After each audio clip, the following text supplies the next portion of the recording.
Hello and welcome back to Kiki's Kitchen. This afternoon for lunch I made my husband some chicken legs, and they're kind of like in a wing sauce. They're cooked up in a skillet, and then they're coated with, a butter sauce. So he ate what he wanted for lunch, and I took the meat off the bone and mixed up a few things, and I'm making a chicken pot pie. So what I'm making here is a pie crust. This pie crust can be used for sweet or savory. And with Easter coming up, you might be making a banana cream pie, and then you could bake it off first and fill it, or an apple pie and use two crusts and have a top and bottom crust. This one recipe will make enough for a double crust. So let's get started. So what I'm going to do is I'm going to measure out 2.5 cups of flour, all-purpose flour. And you know how I always tell you, mound it up, tap it off, and level it off with the back of your knife. So that's 1.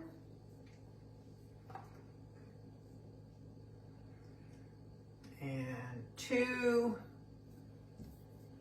And I'm not trying to pack it when I do this. I'm just trying to get rid of any air bubbles that are down in there.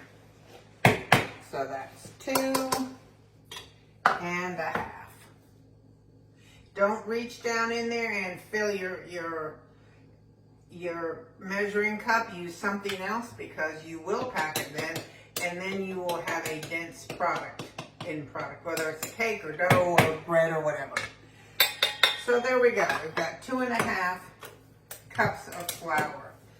So to that, I'm gonna just kind of, and this is my pastry cutter, and I'm just running it through there to just kind of sift it almost to take out any lumps. So to that, I am going to add 2 sticks of butter that I have shredded.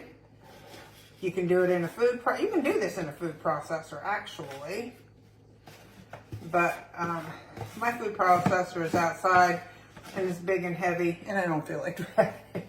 So I'll use a little elbow grease to get it done. So get that down in there.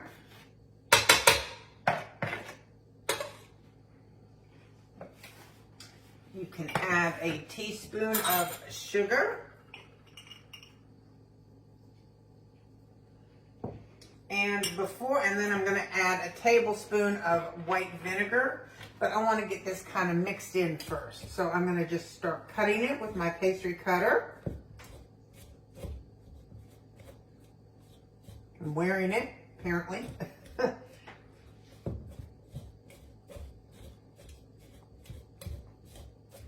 And then last but not least, we'll be adding our cold water. But I want to get this kind of crumbly before I do that.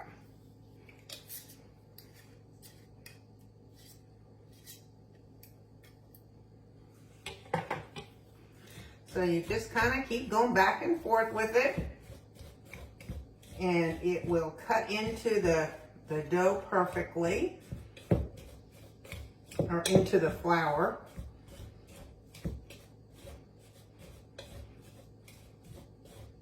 I want you to see what it looks like. Starting to get kind of crumbly.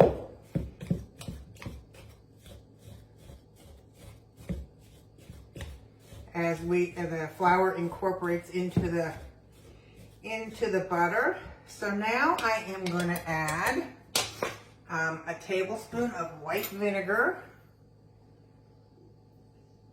And according to my Aunt Nita, this is what makes it flaky. So that's going to go in here. And I'm going to continue to cut it with my pastry cutter.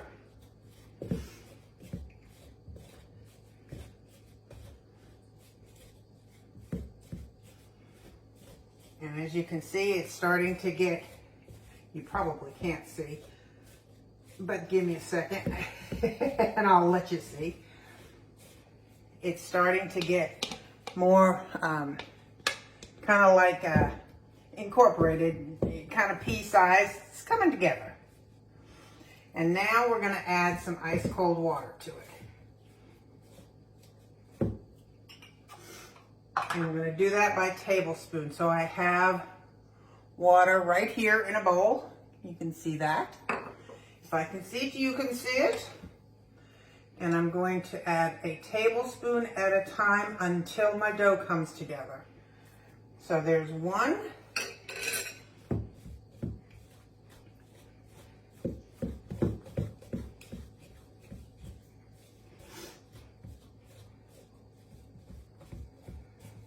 There we go. Excuse me 1 second.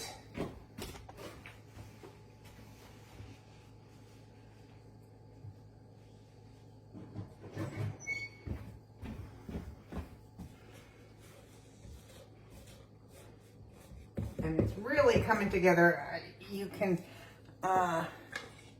you know, I have to laugh because you have no idea how many, especially lately, comments I've been getting about my camera angle and closed captions in the way. And I'm like, guys, I am not Food Network. I'm a girl with a camera in a kitchen. I wish I could do something about it, but I can't. I don't turn on the closed captioning. It's automatically generated, so I just do the best I can.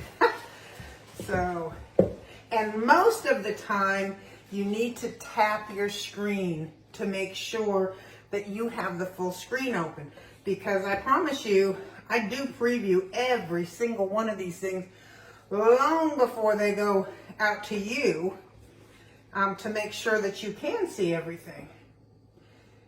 And so I wouldn't post it if I couldn't see it. So just know if it's out there and posted that I've looked at it. So you should be able to see it. So see how that is? That's nice, really coming together nicely.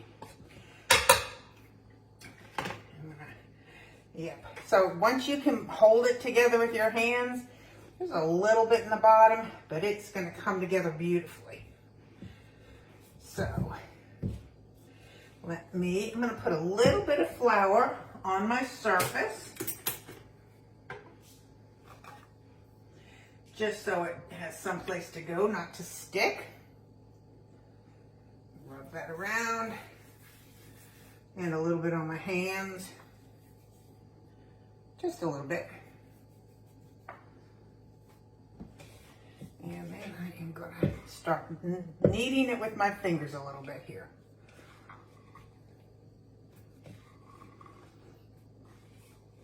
Just so getting it, and you can, and I only added 2 tablespoons of water. If you need a third one, you can, but you don't want to get it real wet either. So there we go. Every last little bit of this has come together, and it looks perfect. So I'm going to put it down here on my board.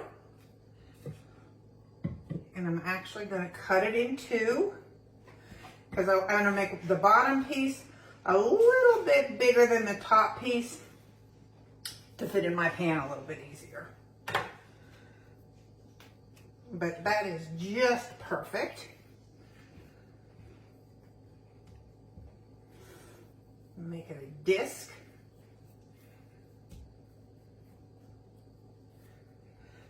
And then get ready to roll it.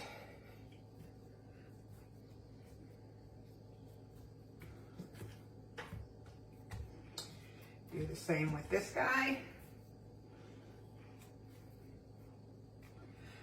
Make it a disc and set him aside to be rolled. All right. Clear some space. Put down, maybe that. Put down a little bit more flour so we have some room to groove here.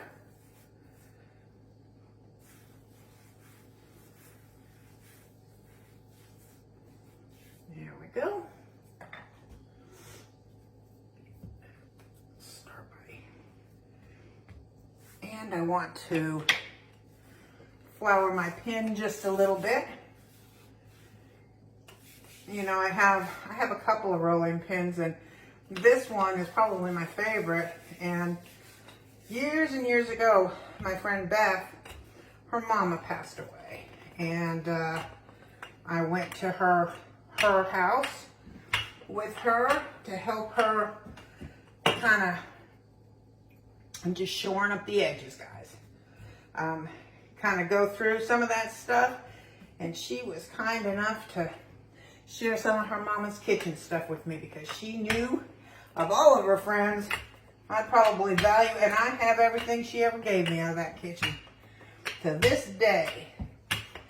So you want to start when you're rolling at the middle and going out, and don't worry about the edges if they're going to crack a little bit, because we'll just keep rolling it.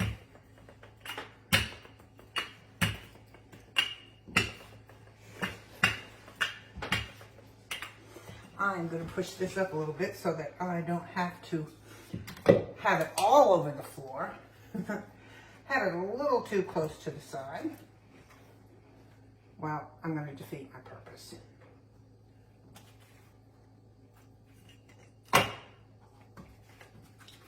There we go. There we go. So I can roll it back this way a little bit and get this guy to cooperate.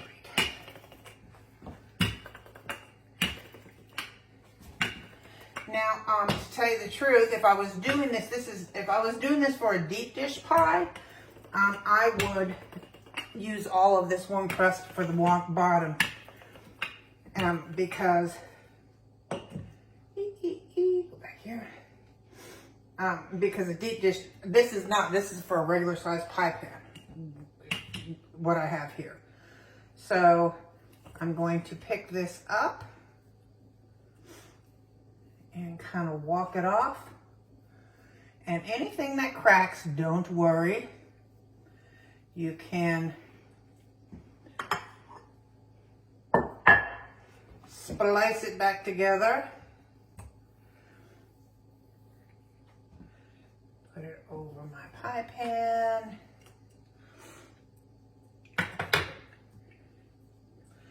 Move you a little bit further here.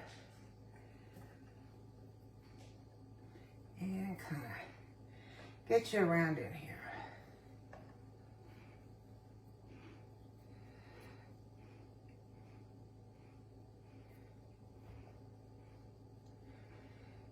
There we go. Can you see what I'm doing? I sure hope you can. So like I said, if there's any, see this crack here? You're just gonna take your little finger, because it's so flaky. Take your little finger and you'll be fine. So kind of want to pat it down. And if you've got any tears, just kind of overlap it and pat it together. Be just fine. And you know what? I wanted to get an egg wash and I did not. So, and I'm also going to trim this up. So hang on one second. I want to get a sharp knife. Hang on. And I don't know if this is the one I want, but we'll see. So I don't want to trim it. I want to go back down here to the outside of it to trim, because pie crust will shrink up in the oven. So, all these extra bits always reminds me of my mom. My mom used to always take the extra pieces of pie crust and toss them in sugar and cinnamon, and that was kind of our treat. All right. Sorry for the top of my head, folks.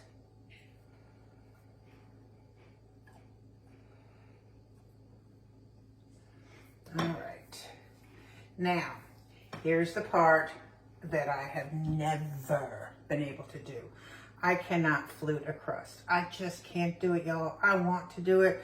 My mom taught me how to do it a million times, but I swear I can't do it. I just can't do it. So, I'm going to roll this under. Kind of stand it up a little bit. And you know what? It's funny because I know that all of you are standing out, especially tried and true bakers, which you know I never claimed to be, are standing up there saying, you can do it. But I just can't. I probably trim this off too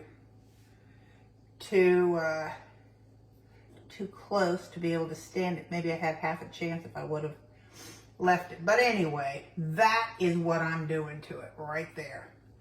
So, hang on, let me get an egg wash. I'll be right back. Okay, so I have cracked an egg and put it into some, with a splash of cold water. And I'm going to do a nice little egg, and I beat this egg up, believe it or not. And beat it up a little bit more. There we go. And put that and paint that across my pie bottom and up the sides.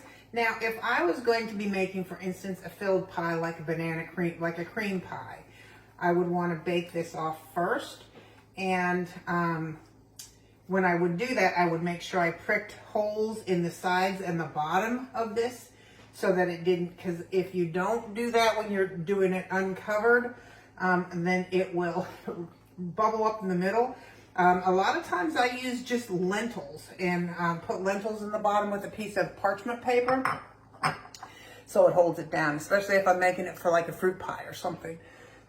So I have that all ready to go. Now this is my chicken pot pie mixture, which I will give you the recipe for this. It's very simple. All it is cooked chicken. And I use, lots of people use green peas. I don't, because my husband is completely anti-green pea, as he is anti-celery. So those are two traditional things that you would find in this mixture. I don't use. I use lima beans. I use, which we love. I dice up carrots. I dice up onion, and I dice up potato. And I cook those until they're soft. And then I microwave, if it's frozen corn. This was actually frozen corn that I had frozen from last year, fresh off the cob. And you put your peas or your celery, lima beans, carrot, or corn in once your root vegetables, your potatoes and your carrots are cooked. And then you add your cooked chicken at the end because it's already been cooked. You don't want to add it again.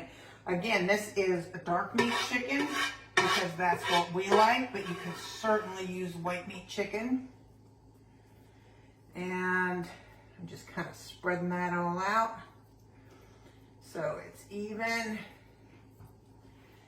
And it is really it is delicious. This is a delicious dinner, I gotta tell you. So this was my other disc. I rolled it out. I'm gonna put it on top. Well, I don't think that's the way I'm gonna do it. I might have to re-roll it. I might have to. Let's just see if I can recover. I don't think I can. So, that's the good thing. You can always redo it. I did it a little too early. That's okay. We'll just re-roll it here. I'm going to put a little bit of flour down so it doesn't stick. Just a little. Just a little. And do this again. Shore up my edges. Best way to keep it from splitting on the edges, although it will, and that's fine. It's a flaky crust, y'all. Let me get both sides. Dust it just a little bit. And then roll it. Put a little bit on my pin.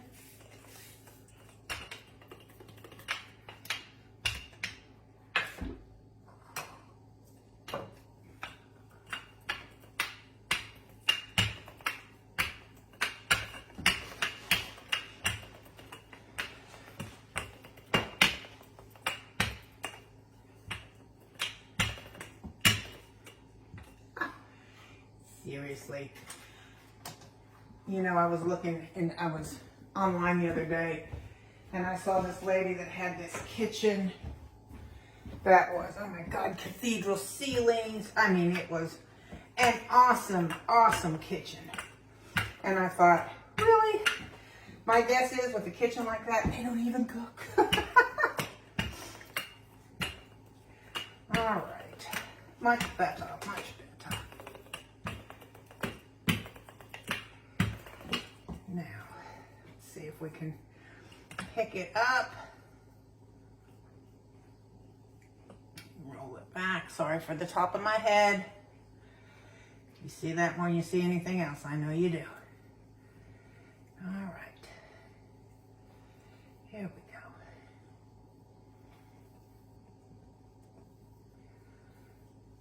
Bring my little pie back over here.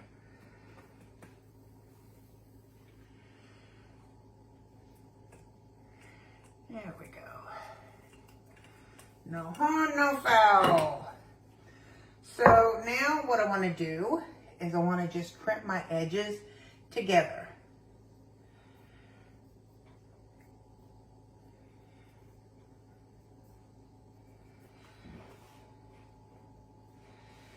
I will go back and make this prettier once I get them crimped. My oven is ready for me. I just heard it go off.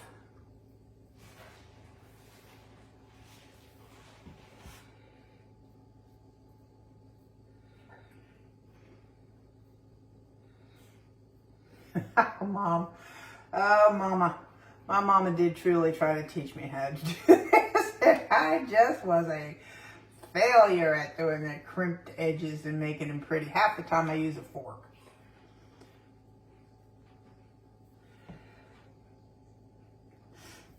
They taste good though.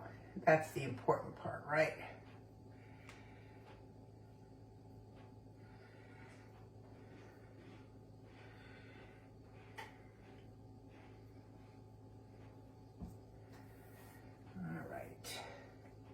Sorry that it's obviously kind of boring for you here, but I'm trying to pinch them all together. We will cut a hole in the middle because you need the steam to be able to escape. And we'll give it a final egg wash. And I will make, I don't know, some kind of a pie this week for Thanksgiving, no, Christmas, no, Easter. I'm going to do a egg wash along the top. Just gives it such pretty color.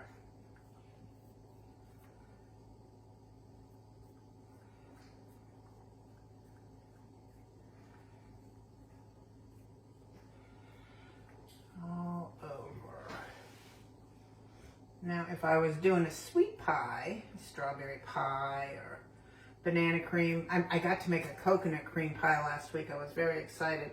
I usually don't have an audience, but I actually had some takers because my husband doesn't do coconut cream, and very few people in my life do.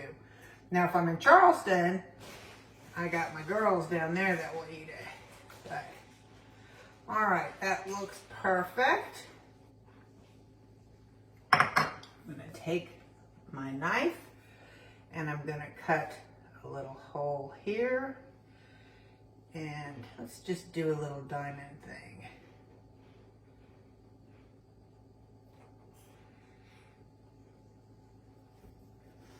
And let's go here. Make a little star. All right, guys. It's going in the oven, and I'll show you what it looks like when it comes out. It's going in the oven 375 for about 50 minutes, 50 minutes. See you in a minute, or see you in 50. Okay, so we are out of the oven, and ta-da, there it is. It smells wonderful. So I'm gonna actually, because it's very hot and this is our dinner, I'm gonna let it sit here for about 10 minutes and kind of cool down so that it doesn't completely disintegrate when I cut it, because you know it's got to cool and kind of redistribute a little bit. So I will hold on a second and show you that piece that you want to see come out. So hang in there. Okay, well, we couldn't really wait very long. We were very hungry. So it didn't come out perfectly. I mean, as far as coming, because see that steam coming up off of it? If you wait and let it cool a little bit, it'll come out better. I mean, as far as coming out, but it is delicious. It is a flaky crust. It's a great crust. I hope you try it. Have a good night.